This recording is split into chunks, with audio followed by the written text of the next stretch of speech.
Today, on the radio show, I talked to Paul Kengor. He's the author of The Communist, Frank Marshall Davis, The Untold Story of Barack Obama's Mentor. I think your book was number 14 this morning. I'm happy to say, proud to say, it's now number 1. Yes. And congratulations on that. Well, thank you. Hopefully people will take this book, read it, digest it, and see what it really is all about.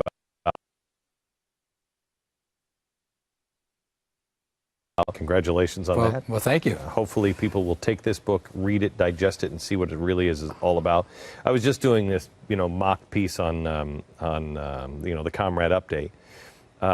Mao plays a huge role with Barack Obama, but his mentor is what you've really focused on. Did Mao play a role with Frank Marshall Davis? Yeah, he did. In fact, Frank Marshall Davis, when he wrote for the Chicago Star, the Communist Party USA publication in Chicago, 1946 to 48, and then he left that to go write for the Honolulu Record, which he wrote for from 1949 to 57. And as you know from these dates, that's precisely when Mao overtook Chiang Kai-shek and they had the revolution in China. It was 1949. And Frank Marshall Davis was agitating throughout the late 1940s for the U.S. to abandon Chiang Kai-shek, to abandon the corrupt Chiang Kai-shek regime.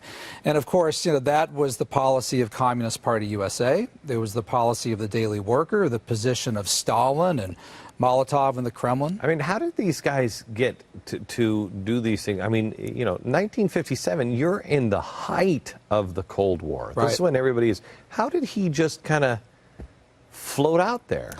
Yeah, I mean, he joined the party in World War II. And we know that because there's a letter that survives. It's the only evidence we have in writing where he admitted joining the party. He wrote it to a Kansas woman named Irma Wassel. And we estimate that it was probably 1943 that he would have joined the party.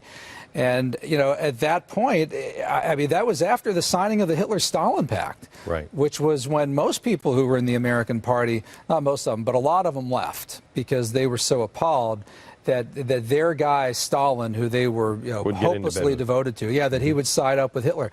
But here with Frank Marshall Davis, I mean, he was so devoted to Stalin's Soviet Union that he actually joined the party after the signing of the pact. And when he started the newspaper, because he wasn't a columnist, in case people don't know, this guy was in Dreams from My Father.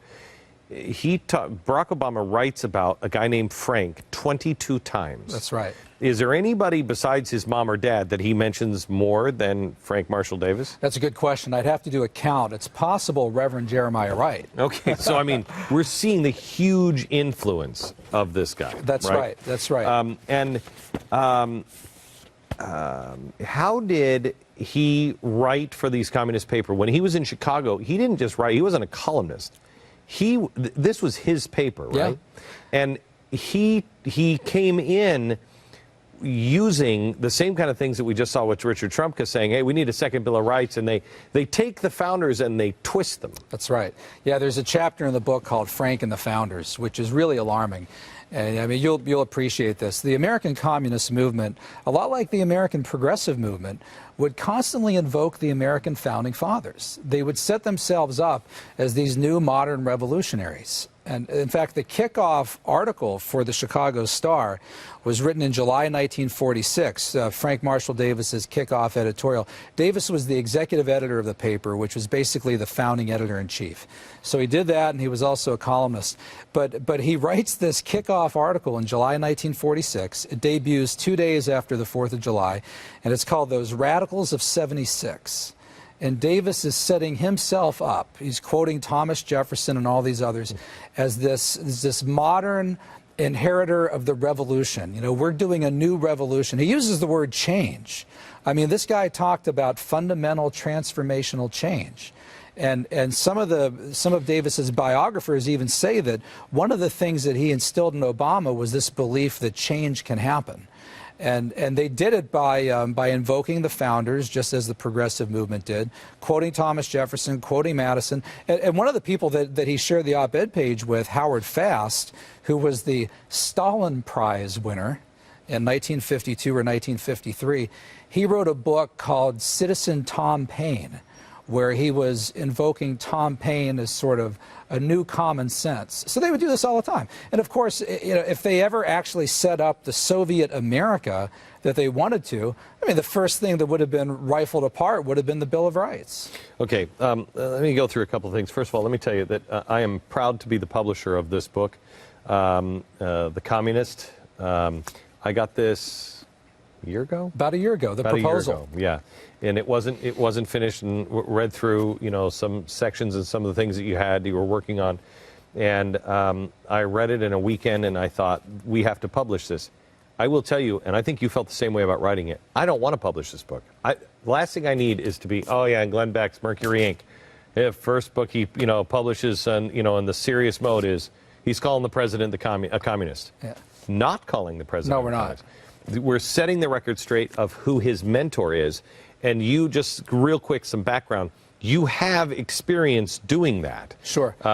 Go ahead. Yeah, I mean, I'm basically a Cold War historian. I've written books on Ronald Reagan, communist movement. I did a book 2 years ago called Dupes, where I wrote about the American Communist Party. That's great. And I mean, I try to do serious research. Right. And so, I was introduced to Davis that way, and through documents and. Right. And you stumbled onto him. I mean, didn't stumble onto him, but you stumbled into this book. You're on, man, I don't really have a choice. Right. I got this. This is his mentor. Yeah. And by the way, amazingly, there are researchers like Cliff Kincaid who have posted the entire FBI file of Frank Marshall Davis on the internet. It's been there for 4 years. Right. And you got guys like David Remnick and the others who ignore it. And nobody in the press picks it up. Nobody. That's why I said today on the radio, the book was like number 14, and I said, it's important that this is number 1. He'll be ignored unless they cannot ignore it. Yes. It's important that this book is number 1. Well, hopefully they'll have an open mind and actually read it and learn about... No, the press won't. No, the they press probably won't. No, the press won't. Okay, let me talk to you a little bit about... I just told you that the unions are now getting in bed with the churches, all on social justice. Right. That was another story that we just did. All those stories, by the way, in the opening 20 minutes of the show, were real stories of the news. They're merging and going into churches with social justice, and they've got this whole new plan. This is not new. This comes from Frank Marshall Davis as well. Yeah, Frank Marshall Davis did this as well. In fact, a couple of the different biographers and people who knew them, who knew both Frank and Obama, said that one of the things that Davis imparted to Obama was a belief in social justice. Not just change that can happen, but also in social justice. And in some of the columns that I found in the Chicago Star, he describes America as get this, no longer a Christian nation because of America's virulent anti-communism and anti-Sovietism. Yeah, I have it right here. Frank proclaimed that a genuine Christian should be a genuine communist. Yes. And given most Christians in America were anti-communist and anti-Soviet, he questioned whether America was really a Christian nation. Right. They should be working together as one with the communists. That's right. That's what he believed. That's Jim Wallace. That's Jeremiah Wright. Yeah. Jim Wallace saying that we're not a Christian nation. And I mean, you would have these people who would basically argue that the gospel proclaims a socialist message. And I mean, the progressives, religious progressives, have been saying that for 100 years. And the fact that you would have, look, I could see well, I can't, but a Jim Wallace or a Barack Obama or somebody trying to advance that argument, fine. But when you get someone like Davis, who's a card-carrying member of the Communist Party, and from what I could tell early on in life became an atheist, I don't want atheists, pro-Soviet communist atheists, preaching to me about what Jesus really believed. Yeah. Right. Let me go over just something real quick. This is on page 9, and this is really, to me, this is the hook of the book, because you lay it all out and you say, have you heard these things before, basically? Rejecting and blasting Winston Churchill, vilifying wealth, being for wealth redistribution, favoring taxpayer funding of universal health care, constantly bashing Wall Street, marching in May Day parades, warning about God and gun-clinging Americans and huckster preachers. Yeah, this is Frank Marshall Davis. Yeah, these are all Frank Marshall Davis. You got about 20 or 30, yeah, and they're all word for word Barack Obama. Yeah, I know, and I could have listed even more. I mean, I was thinking earlier. God and gun-clinging Americans, because that's stunning. Yeah, I mean, Davis was very weary of what he saw as, huckster preachers and people who use religion as a crutch. Which is exactly what Obama said. Yeah, and also too, you know, in his columns, he warned quite often about the Catholic Church. I mean, he saw the Catholic Church as an obstacle to his vision and plans for the state. He was really appalled at the Catholic Church's quote-unquote holy war against communism. So the Catholic Church was sort of in Frank Marshall Davis's way of the ideal state that he had in mind. And here you have Obama. I mean, the Catholic Church, the HHS mandate, the mandatory taxpayer funding of contraception and abortion drugs. So, you know, now can I say that Obama got the HHS mandate idea from Frank? No. But we're saying that you had this far left influence in his youth. Obama today is very clearly on the left. How did they meet? How did Obama meet? They met in 1970. There's a witness to this named Donna Weatherly Williams, who even David Remnick quotes. Toby Harnden of the London Telegraph quotes. And she was there when they were introduced by Stanley Dunham, Obama's grandfather. And Stanley Dunham was looking for a black male role model or father figure to mentor his grandson. And I mean, we said in the show earlier, you or I, you know, if we picked a mentor for our kid, we'd pick a little league coach or a Boy Scout master. It's not going to be the guy who was a communist FBI file. No, because this guy was dangerous. The government considered him dangerous. They listed him on the security index. Which means what? The security index, and that's the main reason they kept updating his FBI file. They checked the box, retain on security index at this time. That meant that if a war broke out between the United States and the Soviet Union, he could be placed under an immediate arrest. Now, and that guy was a mentor, if not the mentor, to the President of the United States. That's incredible. I mean, with that, Obama would have trouble getting getting government security clearance for an entry-level federal government job, let alone sit in the Oval Office. I mean, I have students who apply for federal government jobs, and the government investigators come in, do background check, ask me questions. Do you know if this student has ever done this or that? I mean, Obama with a mentor like that, not to mention people like Bill Ayers and Jeremiah Wright, I mean, he wouldn't be able to get a standard level government job. And yet we elected him in November 2008.